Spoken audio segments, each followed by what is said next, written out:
Impossible. এটা আমার হাতের লেখাই না। অদ্ভুত। তাহলে আপনার নাম করে আমাকে কি এরকম গিফট পাঠালো? আপনি কিছু মনে না করলে এটা আমি রাখতে পারি আমার কাছে? হ্যাঁ, শিওর। এই মেসেজটা তোমার ফোন থেকে তো এসেছে। আমার হাজব্যান্ড আদ্রিতের দেওয়া সব জিনিস তুমি ফিরিয়ে দাও, এইগুলোর ওপর তোমার কোনো অধিকার নেই। আদির খুব ভালো লাগবে তো। আদি যদি জানতে পারে যে আকাশের জন্মদিনে তুই ওকে গিফট পাঠিয়েছিস, জানে আদি? আপনি কিছু ভাবছেন? হ্যাঁ, মানে কেউ আমার নাম্বার থেকে মোহনাকে প্রথমে মেসেজ করলো, যেই মেসেজটা আমি পাঠাইনি। তারপর আপনাকে আমার নাম করে গিফট পাঠিয়ে দিল, যেই গিফট আমার পাঠানো নয়। মানে মানে কি হচ্ছে?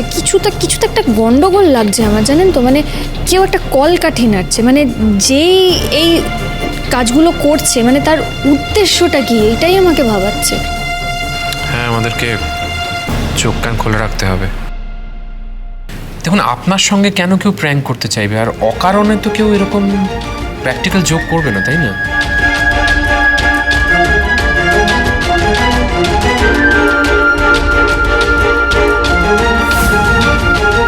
শুভকে বারবার সাবধান করা সত্ত্বেও কেন আকাশের সঙ্গে যোগাযোগ রাখছে ও?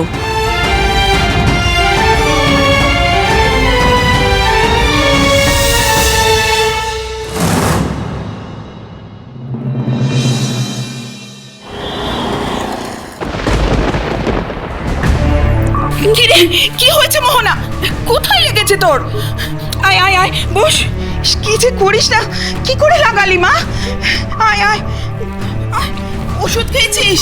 কিরে, কোনো ডাক্তার দেখিয়েছিস? আমার এমন কিছু হয়নি মা, যাতে দাদাকে আমাকে এইভাবে জোর করে নিয়ে আসতে হতো। কি বললি তুই? কি বললি? লজ্জা করছে না কথাগুলো বলতে মোহনা? বেসিক বোধ বুদ্ধি লোপ পেয়েছে নাকি প্রেমে অন্ধ হয়ে গিয়ে? সমস্ত সেন্সগুলো নাম হয়ে গেছে তোর, না? আমি কি জানতাম মা? আমি জানতাম আমার বোন একজন সেন্সিবল মানুষ, সেলফ রেসপেক্ট আছে, কিচ্ছু নেই ওর। সমস্ত ভুল জানতাম আমি। কাউকে কিছু না বলে আদ্রিতের বাড়ি চলে গেল।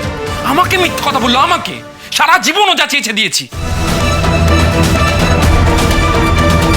আমায় কেন মিথ্যে কথা বললি মোহনা?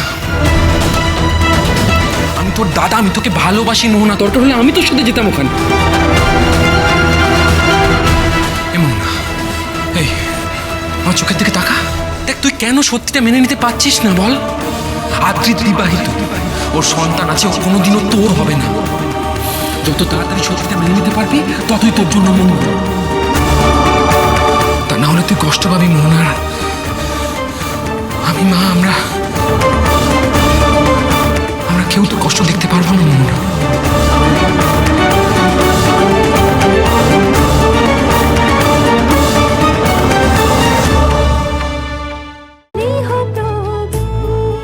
গৃহপ্রবেশ সোম থেকে রবি প্রতিদিন রাত 8:30টায় স্টার জলসায় ও জিও হটস্টারে।